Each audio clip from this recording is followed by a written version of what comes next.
তো আল্লাহ যাকে ইচ্ছা করেন হেদায়েতটা বলুন। আপনি ভালো জায়গায় জন্মালে আর ভালো পরিবারে জন্মালে যে হেদায়েত পেয়ে যাবেন, গল্প এটা।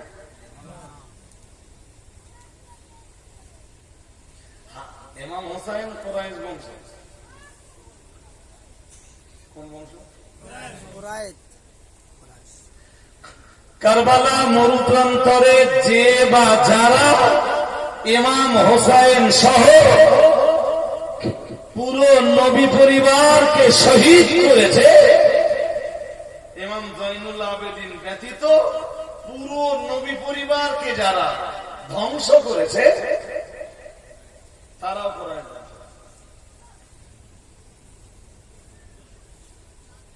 কোন বংশ? আমার কথা বুঝেননি বোধ হয়। ইমাম হোসেন কোন বংশ? আর ইমাম হোসেনকে যারা ধ্বংস করছে, ধ্বংস, তারা কোন বংশ?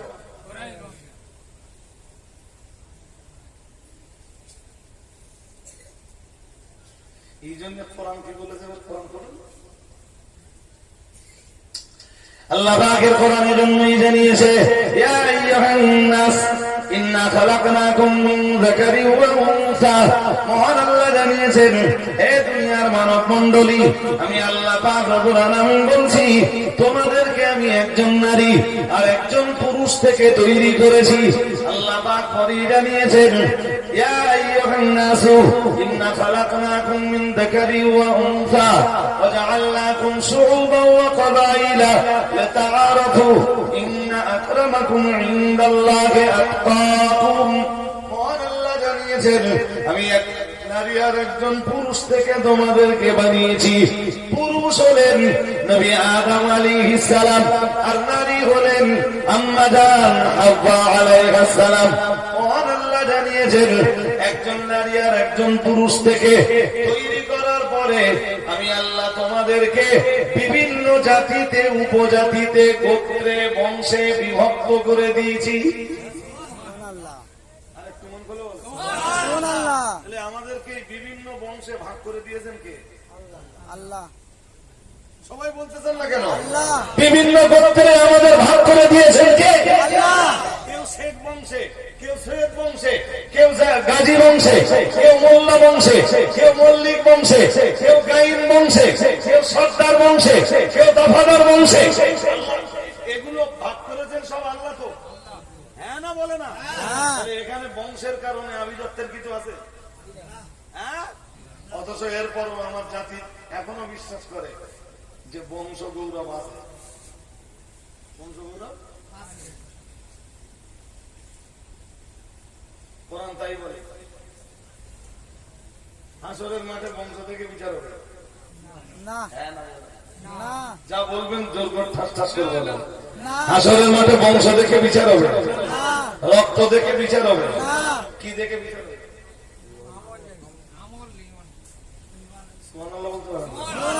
আরেকটু মন খুলে, একদম হাদিস তো স্পষ্ট বলে দিয়েছে, ইন্নাল্লাহা লা ইয়ানজুরু ইলা সুওয়ারিকুম ওয়া আমওয়ালিকুম ওয়ালাকিন ইয়ানজুরু ইলা কুলুবিকুম ওয়া আমালিকুম।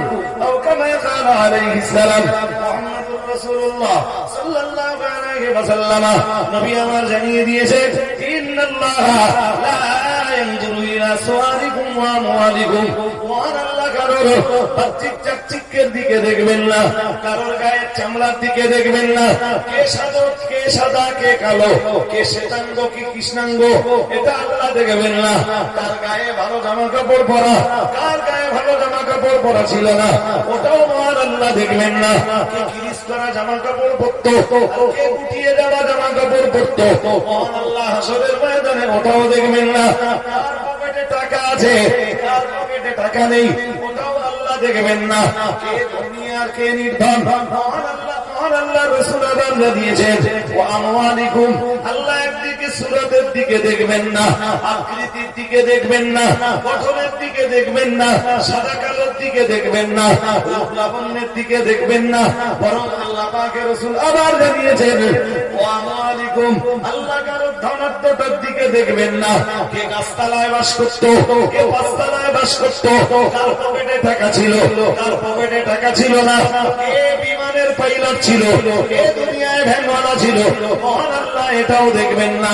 আল্লাহ পাকের রাসূল জানিয়েছেন ওয়ালাকি ইয়ানজুরু ইলা কুলুবিকুম ওয়া আমালিকুম, বরং হাসরের ময়দানে আল্লাহ তোমাদের অন্তরের দিকে দেখবেন আর তোমাদের আমালের দিকে দেখবেন। কোন কোন দিকে দেখবেন? আমল, অন্তরার আমল, অন্তরে দেখবেন ঈমান আছে কিনা, কি দেখবেন? আরে বাবা ঈমান জায়গা পায় কোথায়? ওই জন্য রাসূল বলতেছেন আল্লাহ তোমাদের কালবের দিকে দেখবেন, অন্তরের দিকে দেখবেন, কার অন্তরে ঈমান আছে আর কার অন্তরে ঈমান নেই, কার জীবনের ভালো আমল আছে আর কার জীবনের ভালো আমল। আমল থাকলে ভালো, না থাকলে গেল, না থাকলে গেল। গেল। কোন বংশে জন্মছ তুমি, কোন ঘরের সন্তান তুমি, তার গায়ে রক্ত আছে তোমার, ওই দিকে দেখে আল্লাহ তোমাকে ছাড়বেন? জোর করে বলো না। নাকি ভালো জায়গায় থাকলে আল্লাহ ছেড়ে দেবে?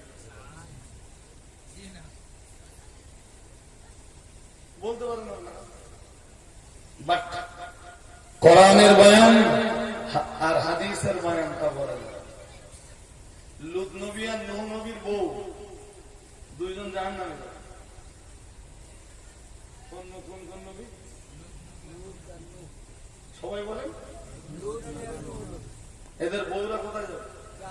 জাহান্নামে। আমার মাথা ঠিক আছে? রাইট? কোরআন শরীফের সূরা তাহরিম 28 পারা 10 নম্বর আয়াত।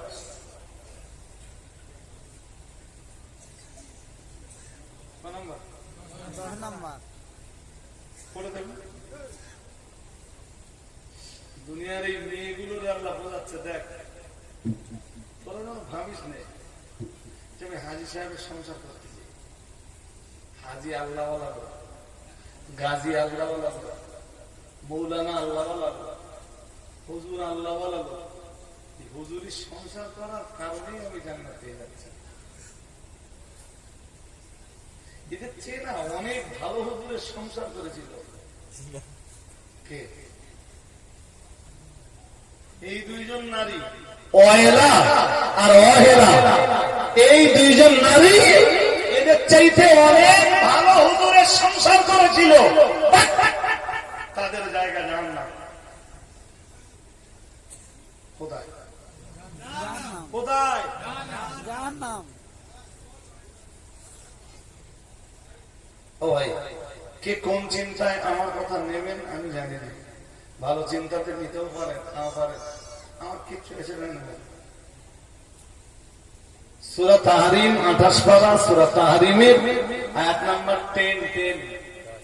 ضرب الله مثلا للذين كفروا امرأة نوح وامرأة لوط كانتا تحت عبدين من عبادنا صالحين فخانتاهما فلم يغنيا عنهما من الله شيئا وقيل ادخلا النار مع الداخلين.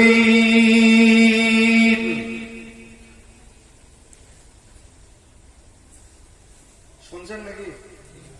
আপনারা তো আমি কিছু বুঝতে পারবেন কি আছে, বুঝতে পারছেন না? আল্লাহ দুই নারীর উদাহরণ দিয়েছেন। আল্লাহ বলেন একজন হলেন নূহের স্ত্রী, আর একজন হলেন হযরত লূতের স্ত্রী। কানাতা তাহতা আবদাইন মিন ইবাদিনা সালিহিন, এরা দুইজনই ছিল আল্লাহর দুই নেক বান্দার সংসারে। দুই, আরে নবীরা নেক বান্দা কিনা? দুই নেক বান্দার সংসারে সংসার করেছে তো, এবং স্ত্রী হিসাবে। আল্লাহ পাকের কোরআন জানিয়েছে কানা তাহাতা আতাইনে মিন ইবাদিনা সালিহিন ফাখানাতাহুমা।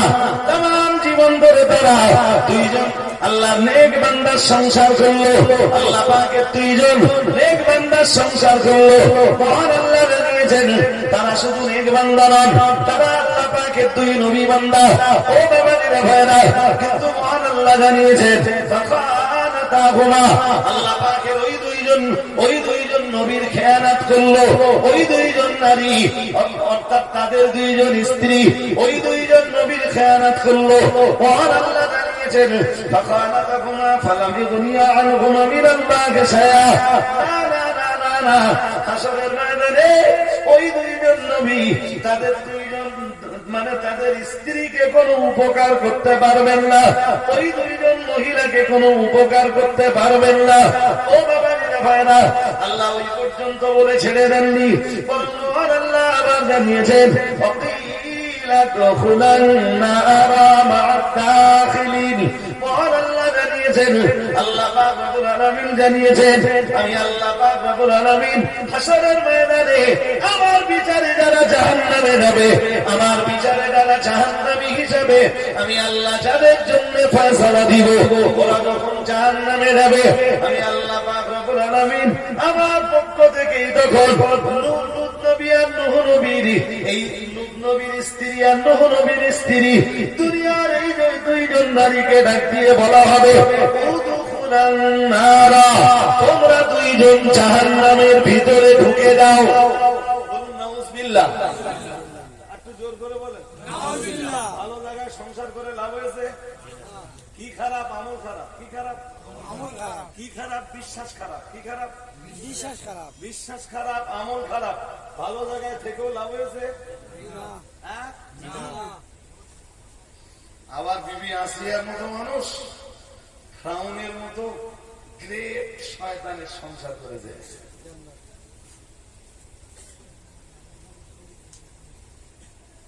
এই কথা কি বুঝতেছেন নাকি? ফ্রাউনের বাড়ি মানে ভালো জায়গা। জোর করে বলে না। ফ্রাউনের বাড়ি মানে ভালো জায়গা না খারাপ জায়গা? সূরা তাহরিমের ঠিক ওই আয়াতের পরেই 28 পারা মানে 11 নম্বর আয়াতে আল্লাহ তার বান্দি আসিয়ার কথা বলছেন। এত বড় একজন জালিমের সংসারে থাকার পরেও আসিয়ার কি হলো আল্লাহ বলতেছেন। আমি একটুখানি শুধু আপনাদের ছুঁয়ে দিচ্ছি, ধরিয়ে দিচ্ছি। যেদিন মুসা নবী আর ফিরআউনের একদম সম্মুখ লড়াই হবে ময়দানে, মানে একদিকে ফিরআউনের জাদুকররা আর একদিকে আল্লাহ প্রদত্ত মুসা নবীর মুজিজা, কোনটা বড়? আল্লাহ প্রদত্ত মুসা নবীর মুজিজা না জাদুকরদের জাদু শক্তি, কোনটা বড়? জোর করে বলেন।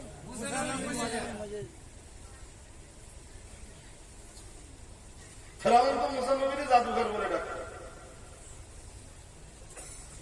পৃথিবীর যারা ভালো কাজ করে তাদের বিরুদ্ধে মিথ্যা ইলজাম দেওয়ার লোক আছে। এই আমার আগে মুফতি সাহেব বলতেছিলেন না যে এক শ্রেণীর লোক আছে তারা কাজ করে না, উল্টো যারা কাজ করে তাদের পিছনে কাটি দেয়। শুধু এই আমাদের তরঙ্গের ফাইনাল অনুষ্ঠানটা যেদিন হবে, মাদিন সাহেবটা কত তারিখ বলছিলেন আজকে আমার ঠিক মাথায় নেই, পরে ফোন করে জেনে নেবেন বলে দেবেন। তরঙ্গের ফাইনাল অনুষ্ঠানটা একটু যাবেন, যে একটু দেখবেন যে অল ইন্ডিয়া সুন্নাতুল জামাতের আলেমরা বিশেষ করে মুফতি আব্দুল মাতিন সাহেব দায়িত্ব নিয়ে কি করছে। আমার কথা কি বুঝতেছেন নাকি? হ্যাঁ,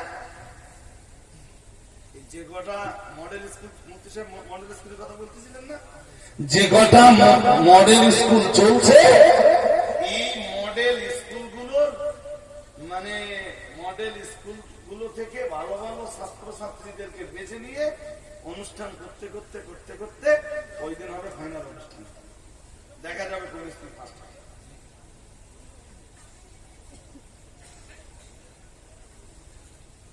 আমাদের যেমন বলা হয়, একটা কথা বলা হয় যে আমরা সাবি মজা হয়ে গেছি। কোন মজা? সারাদিন যদি ওনার পেটে এইভাবে গুঁতো দেওয়া হয়, ও সাপি মজা কারে বলে ওইটা বোঝাতে পারে। আমি খবরটা বড় কথা বলতেছি না। এইভাবে যদি আমাদের গুঁতো মারা হয়, দেখি বেরোয় কি, দেখি বেরোয় কি, সাপি মজা কি ও বুঝতে পারে।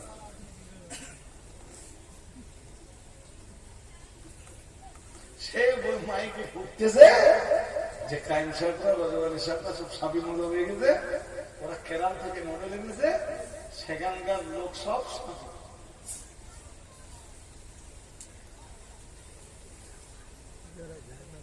আমার কথা বুঝতেছেন? জনগণ অতি জিন্দাবাদ দিচ্ছে, নারা তাকবীর, আল্লাহু আকবার, অতি জিন্দাবাদ দিচ্ছে।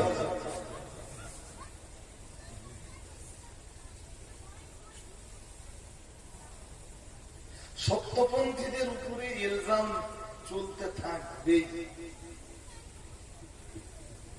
আমাদের তৈরি করা মাদ্রাসাগুলো নাকি শ্রীলঙ্কা, অথচ কোন ক্লাসে মুফতি আজম মিজলা হুজুর কেবলার কেতাব লিখে রেখে যাওয়া কেতাব, কোন ক্লাসে আপনি জামিয়াতে যাবেন, জামিয়ায় হুজুরের সিলেবাসেও বসে হুজুর কেবলার লিখে রেখে যাওয়া কেতাব আছে।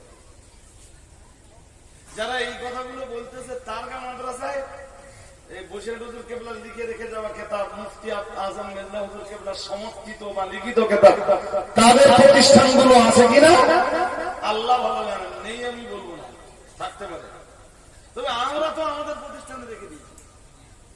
একটা কাজ করুন তো, সহজ একটা রাস্তা আছে ভাই। এক সপ্তাহ আমার মাদ্রাসা দিয়ে থাকে না, ধরুন জানে এক সপ্তাহে আপনার যা জনের দাম হয় পুরো জনের দাম দেবে, এক সপ্তাহ খেলতে থাকবার জায়গা দেবে, আসবার সময় লুঙ্গি গেঞ্জিও দেবে। এক সপ্তাহ ধরে মাদ্রাসা তদারকি করবে, ছেলেরা হানাফি কায়দায় নামাজ পড়তেছে কিনা, সাফিদের কোন মশলার অনুসরণ হচ্ছে কিনা, বিরোধী কোন মতাদর্শ চলতেছে কিনা। যদি একটা জায়গাতে দেখেন যে এই জায়গাটা ফুটবলের মতাদর্শের বিরোধী কাজ চলতেছে, ধরিয়ে দেবেন মাদ্রাসা আমরা আমাদের দায়িত্ব রাখবো না, সত্যি সত্যি যারা ফুটবলের লোক ওর গান ছেড়ে দেবো, জনের দামটা এক সপ্তাহ সব দেবো, আরো পুরস্কার দেবো আপনার। কেউ দায়িত্ব নিয়ে যাবেন?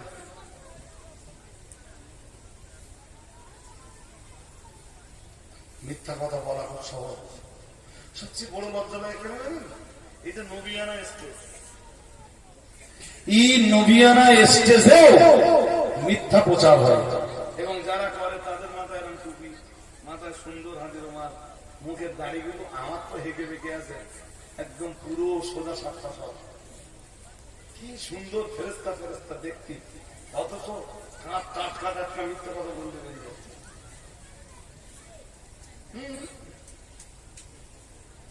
আমি যখন এসছি তখন এখানে যখন এসছি বলবো বললে আপনারা কষ্ট পাবেন, বড্ড এই যে মাইকে সব বিরাট শুদ্ধি অগ্নিচে হয় না,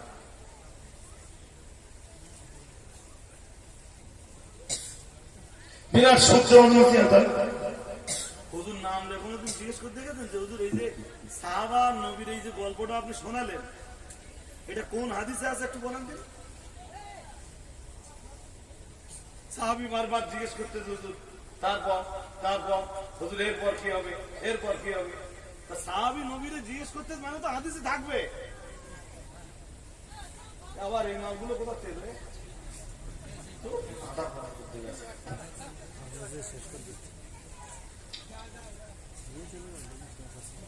আমার কথা বুঝতেছেন না, বুঝতেছেন না?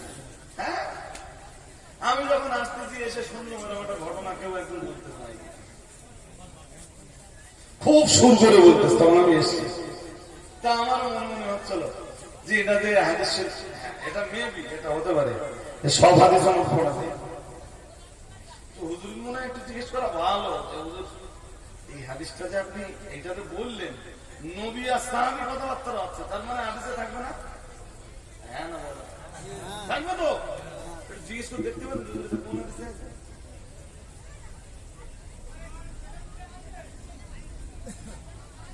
আল্লাহ আপনি আমাদেরকে বুঝবার ক্ষমতা দান করুন, বলুন আমিন, বলুন আমিন। আমি কোন এক বছর এই ময়দানে হজ করেছিলাম, মনে আছে যে দাজ্জাল 3 প্রকার। দাজ্জাল জোর করে বলেন। তার ভিতরে এক প্রকারের দাজ্জাল হচ্ছে বক্তা। যারা হাদিসে নেই হাদিস বলে চালিয়ে দেয়, কোরআনে নেই কোরআন বলে চালিয়ে দেয়। জোর করে বলেন এরা কি দাজ্জাল।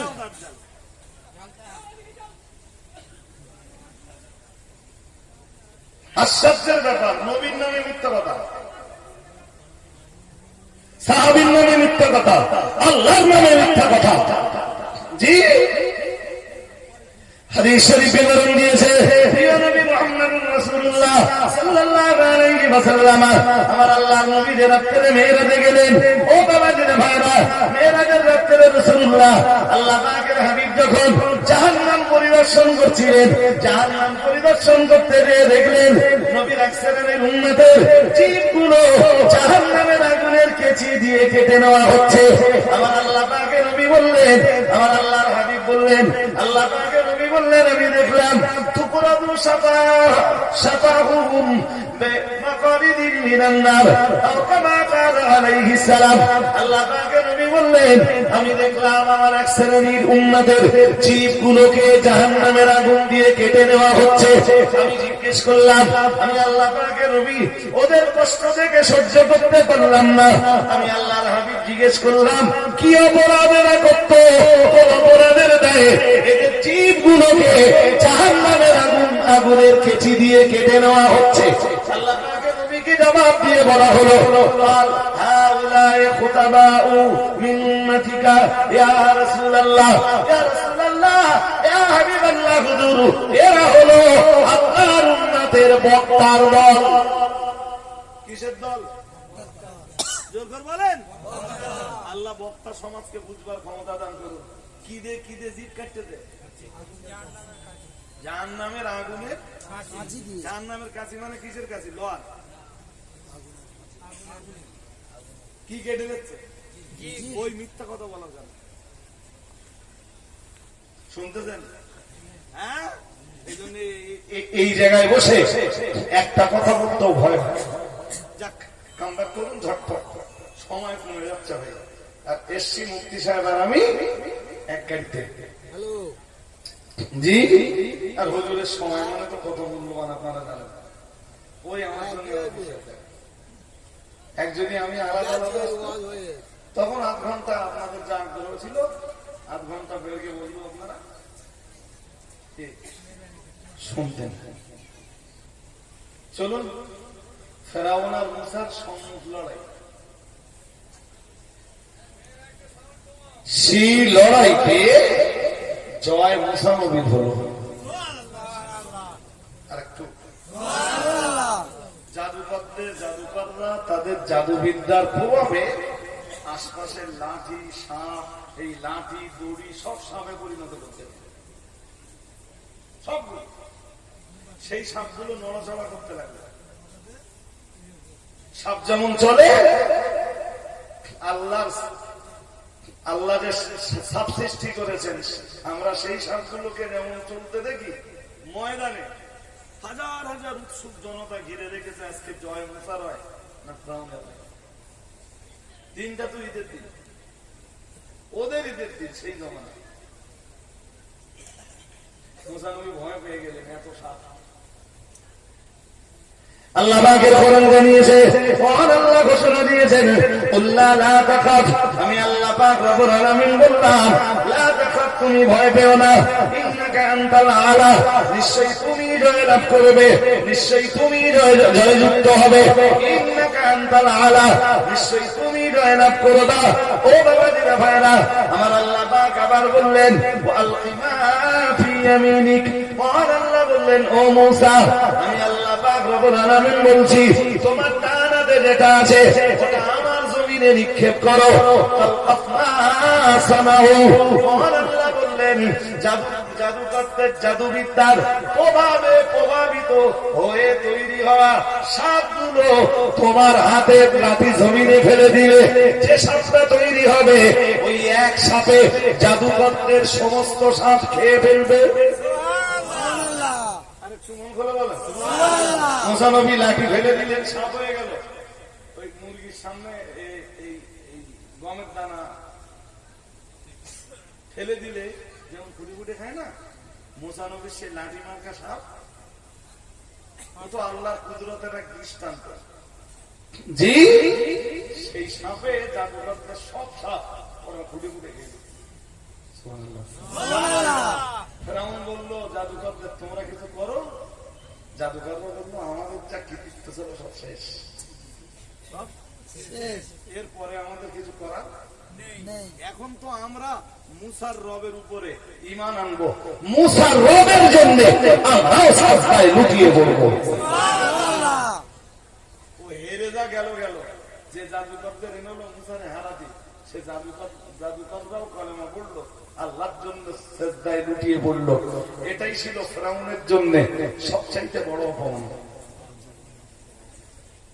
হাজারিন মজলিস মনে রাখুন, আজ আমি লম্বা করবো না, লম্বা করবার মতো কন্ডিশন নেই। শুধু শেষ বেলায় আমি আপনাকে বুঝিয়ে দিতে চাইছি। এরপরে ফিরআউন যখন বাড়িতে চলে গেল, সেদিনের মতো জয় মুসা নবীর হলো, পরাজয় বরণ করতে হলো ফিরআউন আর ফিরআউন বাহিনীকে। হাজার হাজার জনগণ নিজেদের চোখে দৃশ্যটা দেখলো। আজকে মুসা নবীর জয় হয়েছে, ফিরআউন আজকে হেরে গেছে। যে ফিরআউন মিশরের মাটিতে দাঁড়িয়ে বলেছিল আমি সব চাইতে বড় রব, সেই ফিরআউনের জয় হয়েছে। আর নবী মূসা আলাইহিস সালাম যদিও ফিরআউনের শক্তির কাছে কিছুই নয়, এরপরও মুসা নবীর জয় হয়েছে, ফিরআউনের পরাজয় হয়েছে। ভালো করে মাথায় রাখুন, ফিরআউন যখন বাড়িতে চলে গেল, বিবি আসিয়া খুব ঠান্ডা মাথায় ফিরআউনকে জিজ্ঞেস করলেন, একটা প্রশ্ন করতে পারি? ফিরআউন বলল করে ফেলো। বিবি আসিয়া বললেন আজকে না যুদ্ধের দিন ছিল, আজকে না সামনাসামনি লড়াইয়ের দিন ছিল, আর আপনার জাদুকরদের লড়াই ছিল আজকে, আপনার এগেনস্টে মুসান্না লড়বার কথা ছিল। ফিরআউন বলল জি।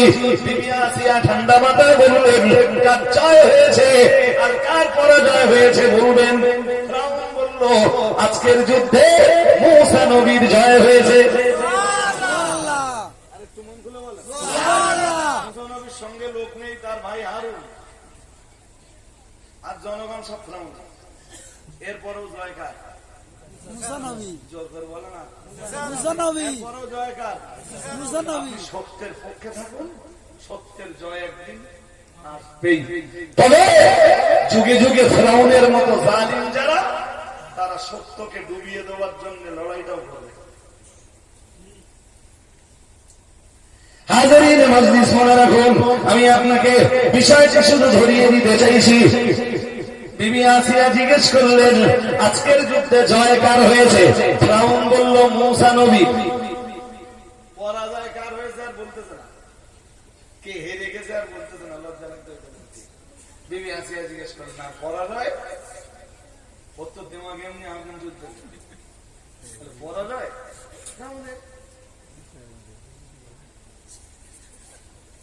বিবি আসিয়া যে তোমাকে আগুন চলতেছে ওতে আর একটু পেট্রোল ঢেলে পেট্রোল। বললেন জয় যুগে যুগে সত্যপন্থীদের হয়, আর পরাজয় বাতিলপন্থীদেরই হয়। আসিয়া বলেন আসিয়া মানে মুসার রবের উপরে আসিয়া অনেক আগেই ঈমান এনেছে। সঙ্গে সঙ্গে বিবি আসিয়া পড়ে দিলেন লা ইলাহা ইল্লাল্লাহ মুসা কালিমুল্লাহ, মুসা কালিমুল্লাহ। জানে কঠিন শাস্তি হবে। ফিরআউন প্রহরীদেরকে বলল যাও আসিয়াকে নিয়ে যাও, তক্তার উপরে সূর্য দাও। প্রচন্ড রৌদ্রে তক্তার উপরে সূর্য দিয়ে হাত আর পায়ে পেরে নিয়ে দাও। এই জন্য কোরআনের ভাষায় ফেরাউনকে বলেছে পেরেকওয়ালা। কি বলেছে? পেরেকওয়ালা।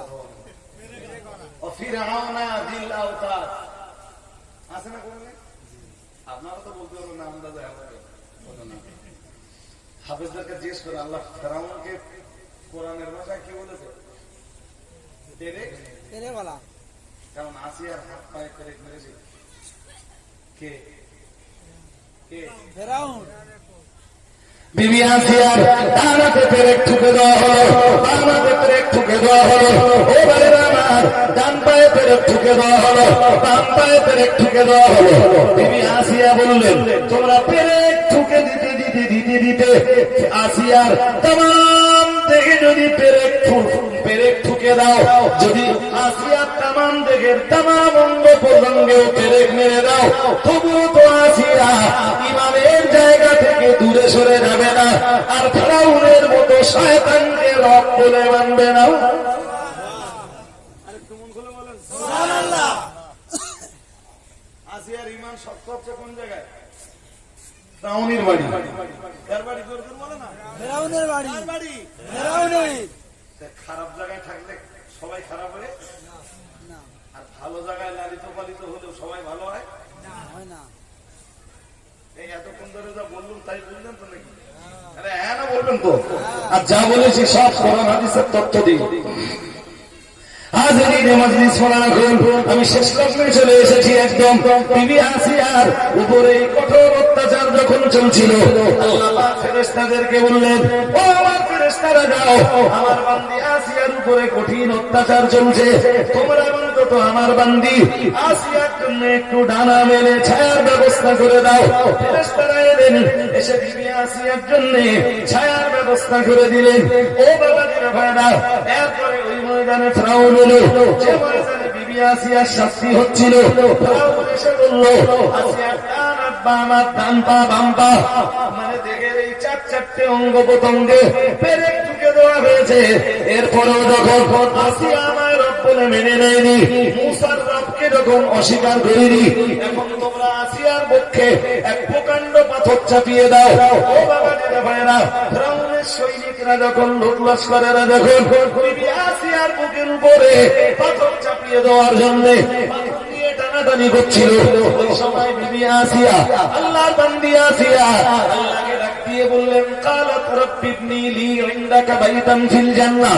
ও রব্বুল আলামিন, আল্লাহ আমি তো ঈমানের জন্য এত কষ্ট সহ্য করেছি, আল্লাহ আপনার প্রতি ঈমান তো আমি নষ্ট করিনি, আল্লাহ ফেরাউনের মতো শয়তানকে তো আমি রব্বুলে মেনে নেইনি, আল্লাহ ও রব্বুল আলামিন, যদি আপনি আমার প্রতি খুশি হয়ে থাকেন, আমি আপনার বান্দি আসিয়া আপনার শাহিদার বারে আমার করুণ বিনতি, আল্লাহ আপনার নিকটে জান্নাতের ভিতরে আমার জন্য একটা ঘর তৈরি করে দিন।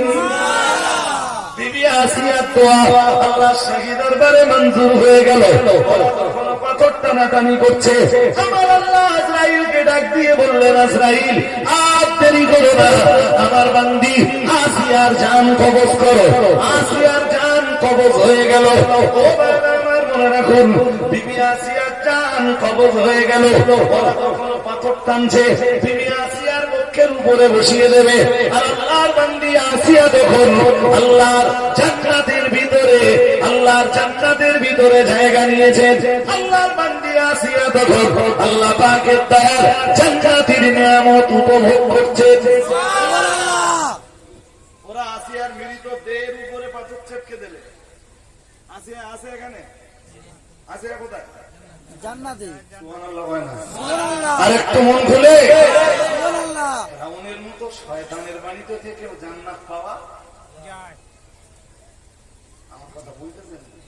আবার নবী নূহের মতো নবীর সংসারে থেকেও জান্নাত পাওয়া যায় না। জাহান্নামে যাওয়া যায়। জাহান্নামে যাওয়া যায়। সুতরাং রক্ত বংশ আর গোষ্ঠে কোনো লাভ টাইম ক্রস করে গেছে অনেক আগে। তা আপনারা আবার শুনতেন, আমি করে যাচ্ছি, বক্তব্য বাড়লে হবে না ভাই। মুফতি সাহেব এমনি শারীরিক ভাবে খুব বিধ্বস্ত, নইলে আপনারা যারা লোকজন ছিলেন এ তো আমি বুঝতে পারছি যে এখনো ঘন্টা দুই করলে আমার আওয়াজ আপনারা শুনতে নাই হবে, বাট সময় আজকে বাড়ার মতো নো কন্ডিশন। উঠে দাঁড়ান, সালামটা পড়ে নেই। ইয়া নবী সালাম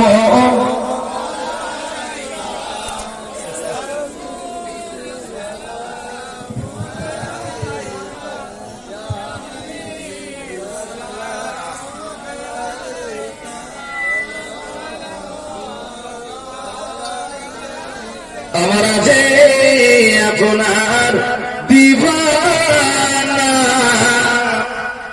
আপনি যে মদের ঠিকানা, তবে যাব আবার মদিনা, কাটালাম সালামের নজরানা। ইয়া নবী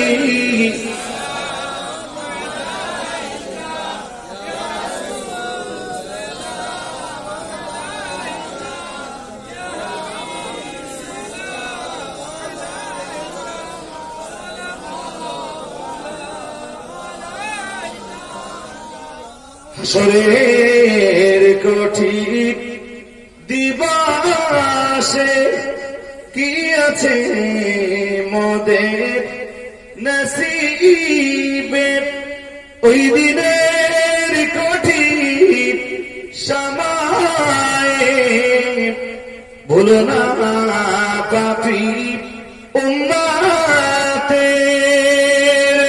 নবী।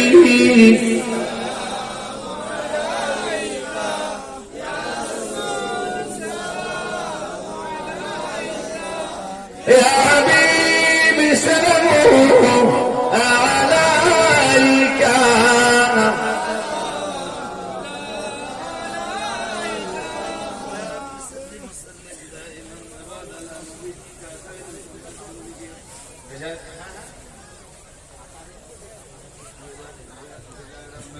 سلام برغزد نبي فاروق مدام بلغ العلا بكماله كشف الدجى بجماله حسنت جميع خصاله صلوا عليه وآله اللهم صل على